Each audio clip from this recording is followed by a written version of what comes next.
United TV'ye hoş geldiniz. Bugün Türkçe dili nasıl öğrenilir onunla ilgili bir şeyler konuşacağız. जी नाज़रीन, आपने इरतुगरुल गाजी के ज़ुबान में इंट्रो सुना और इनका मकसद था कि यूनाइटेड टीवी में खुशामदीद, और आज हम बात करेंगे तुर्किश ज़ुबान पर। आज हमारे साथ एक ऐसे नौजवान मौजूद हैं जो कि तुर्किश ज़ुबान पर अबूल रखते हैं और पाकिस्तान में आने वाले मुख्तलिफ तुर्किश डेलीगेशन के साथ मुख्तलिफ मौक़ों पर काम कर चुके हैं और काम कर रहे हैं।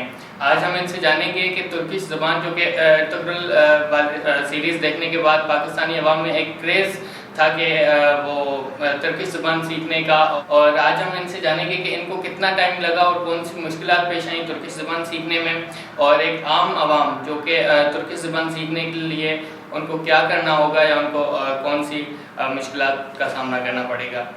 जी हुसैन, आपको हम यूनाइटेड टीवी में खुशामदीद कहते हैं। शुक्रिया। जी हुसैन, ये बताइएगा कि आपको आपने सबसे पहले तुर्किश ज़ुबान सीखने का आगाज़ कहाँ से किया?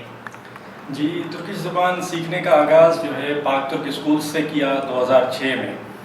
तब पाक तुर्क स्कूल को पाकिस्तान में आए हुए कोई 10 साल बीत चुके थे और वो लोग 6th क्लास से लेकर 12th क्लास तक पाकिस्तानी बच्चों को तुर्किश की क्लासेस देते थे। तो मैंने भी 2006 में पाक तुर्क ज्वाइन किया और उनकी निगरानी में वो जो टीचर्स थे तुर्की से आए हुए थे, उन्होंने मुझे 2 साल में टर्किश सिखाई और वो काफ़ी कम्युनिकेशन लेवल के हद तक टर्किश अच्छी खासी में उसी पाक तुर्क स्कूल में सीख चुका था। अच्छा, तुर्किश ज़ुबान सीखने के लिए आपको कौन सी मुश्किलात का सामना करना पड़ा? तुर्किश ज़ुबान सीखने के लिए पाकिस्तान में सबसे बड़ी मुश्किलात तो ये थी कि एक तो सिर्फ एक ही स्कूल था हमारे छोटे से शहर खैरपुर में, और जिनके साथ तुर्की कोई भी लैंग्वेज सीखने के लिए आपकी कम्युनिकेशन बहुत इंपॉर्टेंट होती है, किसी अगले बंदे के साथ उसी लैंग्वेज में कम्युनिकेट करना। तो टर्किश लोगों के अलावा हमारे पास कोई भी कम्युनिकेशन के लिए बंदा था नहीं। हम स्कूल के बाद जब घर जाते थे तो टर्किश बात नहीं कर पाते थे किसी के साथ, ये हमारे लिए काफ़ी डिफ़िकल्ट होता था। उसके अलावा टर्किश लैंग्वेज में कुछ वर्ड्स और कुछ लेटर्स की प्रोनंसिएशन काफ़ी उर्दू लैंग्वेज से या फिर हमारी मादरी ज़बान सिंधी से या फिर इंग्लिश से काफ़ी डिफरेंट है और थोड़ी बहुत टेक्निकल भी है। तो यही छोटी मोटी चीज़ें जो है हमारे लिए डिफ़िकल्टी का बायस बनी, लेकिन इनको आराम आराम से फिर ये है कि हॉस्टल में रहकर जहाँ पे हमें एनवायरनमेंट भी उसी तरह का मिला, और बाद में फिर 2-3 साल रख के तुर्की जब गए तो वहाँ पे हमें ये कम्युनिकेशन का ज़्यादा मौका मिला, तो ये मुश्किलात भी हमने अबूर कर ली। सही। अच्छा, आपने पाकिस्तान में भी मुख्तलिफ तुर्किश डेलीगेशन के साथ काम करने का आपको मौका मिला है, तो आपने वहाँ उनके साथ कितना टाइम और कितने मुख्तलिफ डेलीगेशन के साथ आपने काम किया है? जब से तुर्की से हम वापस आए हैं 2013 में, तब से लेकर अच्छा, जब मैं तुर्की में था 2010 में पाकिस्तान में सैलाब आया था, सिंध में काफ़ी बड़ी लेवल पे सैलाब आया था। तो तुर्की उन ममालिक में से था जिन्होंने सबसे पहले इमदाद भेजी थी, और कुछ डॉक्टर्स भी उन्होंने भेजे थे सिंध में जो मुफ्त भी इमदाद फराहम कर रहे थे। उनके साथ काफ़ी अच्छा एक्सपीरियंस रहा। हमने इवन फ्लडेड एरियाज़ को भी विज़िट किया बोट्स पे, और वहाँ जाके मतलब उस एरिया में किसी को मदद चाहिए थी तो वो भी हमने फराहम की। और खैरपुर शहर में भी इनका मेडिकल कैंप था उस दौर में, काफ़ी 2-3 महीने के लिए हमने उधर भी उनके साथ काम किया। उसके बाद फिर कुछ साल बाद हमने 1-2 टर्किश एम्बेसी के रिलेटेड डॉक्यूमेंट्स की ट्रांसलेशन हो गई, या नमल में किसी डॉक्यूमेंट की ट्रांसलेशन हो गई, या उसके अलावा फिर पंजाब में बिज़नेस अपॉर्चुनिटीज़ इन पंजाब के नाम पे कॉन्फ्रेंस होती थी हर साल, शहबाज शरीफ करवाते थे former chief minister of Punjab, उनके साथ हमने ट्रांसलेशन काफ़ी ज़्यादा की। और अब पिछले 2 साल में वक्फन हम जो है एक प्राइवेट इंजीनियरिंग फर्म है इस्लामाबाद की, पेट्रोकॉन के नाम से, उनके साथ ट्रांसलेशन की। अच्छा हुसैन, आपने मुख्तलिफ डेलीगेशन के साथ काम किया है पाकिस्तान में, तो आपका कोई ऐसा ज़िंदगी का यादगार वाक़या उनके साथ जो आप बार बार उसको याद करके और उसको याद करते हों? ऐसे तो काफ़ी ज़्यादा वाक़यात हैं, लेकिन एक जो मुझे काफ़ी याद रहता है और हंसी भी आती है, उसमें ये था कि 2017 में अक्टूबर और नवंबर में मैं मंगला में था, और टर्किश इंजीनियर्स आए हुए थे जो मंगला डैम पे काम कर रहे थे। उनमें से वो दोनों जो है काफ़ी, क्योंकि मंगला की जो वापडा की कॉलोनी है वो उसकी उतनी केयर नहीं होती, तो उधर घास वगैरह काफ़ी ज़्यादा है तो सांप वगैरह भी दिखाई देते हैं, तो उनको इस चीज़ का काफ़ी डर लगा रहता था। तो एक दिन रात को 12 बजे मुझे उन टर्किश में से एक बंदे ने कॉल की कि भाई इधर जल्दी पहुँचो बंदे लेकर, और मेरे रूम में जो है ना सांप घुस आया है। मैं डरा के वहाँ पहुँचा, और 2-3 बंदे भी मैंने साथ ले लिए कंपनी के। रात को सब सोए हुए थे, लेकिन हम वहाँ पहुँचे गेस्ट हाउस में, وابڈا کی سیکورٹی بھی الرٹ ہو گئی کہ بھائی سانپ آ گیا ہے کمرے میں. اور ٹرکش جو ہے وہ ہم جب جیسے ہی اندر گئے تو وہ ایک کونے میں جو ہے کرسی پہ بیٹھا ہوا ہے, ساتھ میں ایک بڑا سا ڈنڈا اٹھایا ہوا ہے اس نے, اور وہ کہہ رہا ہے کہ میں تب تک نہیں نکلوں گا جب تک یہ سانپ نہ آپ مار نہیں دیتے ہو. ہم نے اس سے پوچھا کہ بھائی سانپ کہاں ہے, تو اس نے کہا وہ چھت میں ہے, کیونکہ وہ چھت فال سیلنگ کی تھی تو اس کے اندر اس کو کچھ محسوس ہو رہا تھا کہ سانپ ہے. اس نے پھر بعد میں بتایا کہ 3 رات سے میں سو نہیں پا رہا ہوں کیونکہ یہی آواز مجھے 3 دن سے تنگ کر رہی ہے, اور آج میں نے ڈر کے آپ لوگوں کو بلا لیا ہے.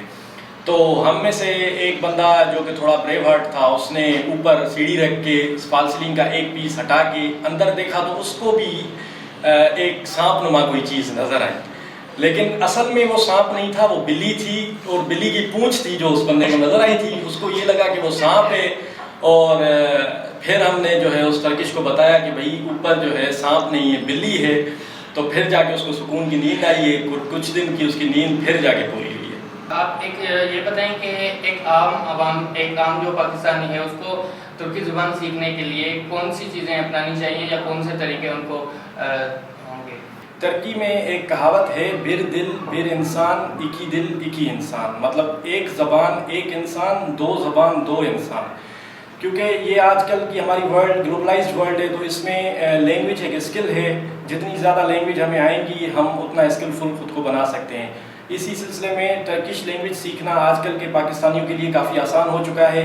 آن لائن کورسز سے لے کر فزیکل کورسز جس طرح کے نارمل ایجوکیشنل انسٹیٹیوٹس کافی زیادہ ہو گئی ہیں جو ٹرکش سکھا رہی ہیں. پاکستان کے 8 سے 9 شہروں میں ٹرکش معرف اسکولس ہیں جو 9th سے لے کر 12th تک انگلش کے ساتھ ساتھ ٹرکش کی بھی کلاسز دے رہے ہیں. اس کے علاوہ اسلام آباد کی مشہور university national university of modern languages بھی ٹرکش کے عمدہ کورسز فراہم کر رہی ہیں. اور اس کے علاوہ کچھ فری لانسنگ اسٹوڈنٹس بھی ہیں جو آن لائن اور کافی کم اس ریٹس میں بچوں کو ٹرکش سکھا رہے ہیں. تو آج کل پہلے سے بہت ایزی ہو گیا ہے ٹرکش سیکھنا. اچھا حسین، آپ یہ بتائیے گا کہ آپ نے ترکی کے نام کی کیپ بھی پہنی ہوئی ہے. آپ تو ان فیوچر اگر آپ کو کوئی موقع ملے تو آپ کیا ترکی میں جا کے وہاں پہ کوئی کام کرنا چاہیں گے یا ایمبیسی وغیرہ میں کام کرنا چاہیں گے؟ جی، جہاں تک ایمبیسی کی بات ہے تو وہاں تک تو سوچا جا سکتا ہے, کیونکہ اپرچونٹی کوئی بھی آئے تو انسان کو ٹھکرانی نہیں چاہیے.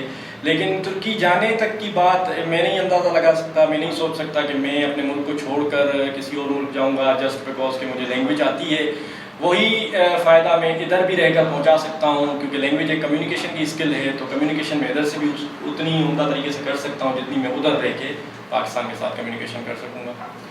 اچھا، ان دی اینڈ آپ ہمارے یونائٹڈ ٹی وی کے ویورز کے لیے کوئی ایک پیغام جو ترکش زبان میں دینا چاہیں؟